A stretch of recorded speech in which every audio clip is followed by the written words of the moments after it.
بسم اللہ الرحمن الرحیم۔ آج ہم جس سورہ کے ترجمہ اور تفسیر دیکھیں گے وہ ہے سورۃ الکافرون۔ یہ ایک مکی سورت ہے۔ اس کی ٹوٹل 6 آیتیں ہیں اور اس کا رکوع 1 ہے۔ اس ترجمہ شروع کرنے سے پہلے ابھی تک جن لوگوں نے میرے چینل کو سبسکرائب نہیں کیا وہ میرے چینل کو سبسکرائب کر لیں اور ویڈیو کو اینڈ تک لازمی دیکھیے گا۔ پسند آنے پہ لائک اور شیئر کرنا ہرگز نہیں بھولیے گا۔ ویڈیو کا آغاز ہم کرتے ہیں کہ سورۃ الکافرون ایک مکی سورت ہے جو کہ 6 آیتوں پر مشتمل ہے۔ بسم اللہ الرحمن الرحیم۔ شروع اللہ کے نام سے جو سب پر مہربان ہے، بہت مہربان ہے۔ قل یا ایھا الکافرون، تم کہہ دو کہ اے حق کا انکار کرنے والو، لا اعبد ما تعبدون، میں ان چیزوں کی عبادت نہیں کرتا جن کی تم عبادت کرتے ہو، ولا انتم عابدون ما اعبد، اور تم اس کی عبادت نہیں کرتے جس کی میں عبادت کرتا ہوں، ولا انا عابد ما عبدتم، اور نہ میں اس کی عبادت کرنے والا ہوں جس کی عبادت تم کرتے ہو، ولا انتم عابدون ما اعبد، اور نہ تم اس کی عبادت کرنے والے ہو جس کی میں عبادت کرتا ہوں، لکم دینکم ولی دین، تمہارے لیے تمہارا دین ہے اور میرے لیے میرا دین۔ یہ سورت اس وقت نازل ہوئی تھی جب مکہ مکرمہ کے کچھ سرداروں نے، جن میں ولید بن مغیرہ، عاص بن وائل وغیرہ شامل تھے، حضور اقدس صلی اللہ علیہ وآلہ وسلم سے صلح کی یہ تجویز پیش کی کہ 1 سال آپ ہمارے معبودوں کی عبادت کر لیا کریں تو دوسرے سال ہم آپ کے معبود کی عبادت کر لیں گے۔ کچھ اور لوگوں نے اسی قسم کی کچھ اور تجویزیں بھی پیش کیں، جن کا خلاصہ یہی تھا کہ حضور صلی اللہ علیہ وآلہ وسلم کسی نہ کسی طرح ان کافروں کے طریقے پر عبادت کے لیے آمادہ ہو جائیں تو آپس میں صلح ہو سکتی ہے۔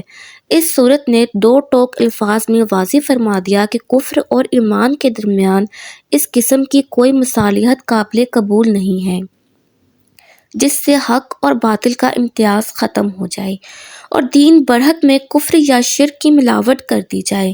ہاں، اگر تم حق کو قبول نہیں کرتے تو تم اپنے دین پر عمل کرو جس کے نتائج تم خود بھگتو گے، اور میں اپنے دین پر عمل کروں گا اور اس کے نتائج کا میں ذمہ دار ہوں گا۔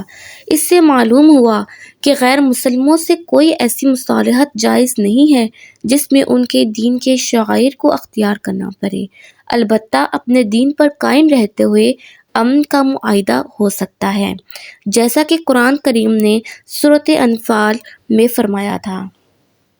اس صورت سے ایک بات صاف واضح ہو جاتی ہے کہ اگر تو کافر تم کو شرک کی طرف مائل کریں اور بہت سے دلائل دیں، بہت سے فائدے بتائیں، لیکن تب بھی ایک مسلمان کے لیے یہ ہرگز جائز نہیں ہے کہ وہ اپنے دین سے پلٹے، بلکہ وہ اسی چیز کا معاہدہ کریں کہ تم اپنے دین میں خوش، میں اپنے دین میں خوش، جو بھی نتائج ہوں گے وہ تم خود بھگتو گے۔ مسلمانوں کے لیے یہ بات واضح ہے کہ ہمارا رب اللہ ایک ہے، اس کا کوئی شریک نہیں، اللہ بے نیاز ہے، نہ اس کی کوئی اولاد ہے اور نہ وہ کسی کی اولاد ہے، اور کوئی بھی اس کا ہمسر نہیں، اس کی طاقتوں میں کوئی بھی اس کے برابر کا نہیں۔ وہ ہم لوگوں کو نعمتوں سے نوازتا ہے، وہ ہم لوگوں کو رحمتوں سے نوازتا ہے، وہ ہمیں مشکلوں میں ڈالتا ہے اور مشکلوں میں بھی وہی ہمیں نکالتا ہے اور ہم لوگوں کے لیے آسانیاں پیدا کرتا ہے۔ وہ ہم لوگوں کو آزماتا ہے کہ ہم لوگ اس کے کتنے قریب ہیں اور ہم گناہوں کے بعد بھی اس کی طرف کیسے لوٹ آتے ہیں۔ یہ اللہ تعالیٰ کی ذات ہے جو اپنے بندوں سے 70 ماؤں سے بھی زیادہ محبت کرتا ہے۔